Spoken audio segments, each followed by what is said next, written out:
prophet. Hazrat Muhammad sallallahu alaihi wasallam is the last prophet. Where was he born? He was born at Makkah in Saudi Arabia. What is Makkah? Makkah is a city in Saudi Arabia. In which family was our Nabi sallallahu alaihi wasallam born? Our Nabi sallallahu alaihi wasallam was born in a great family. Where was our Nabi sallallahu alaihi wasallam born? He was born on Monday 12th Rabiul Awwal Iswi the 25 571. What was his father's name? The name of his father Abdullah.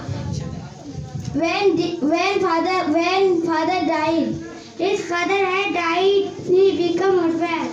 What was his mother's name? His mother's name was Amina. Who was his foster mother? Halima, his foster mother. How long did he stay with Halima? He stayed with Halima for 4 years. How long did he stay with his mother? Only for 2 years. When did his mother die? His mother died only for 2 years.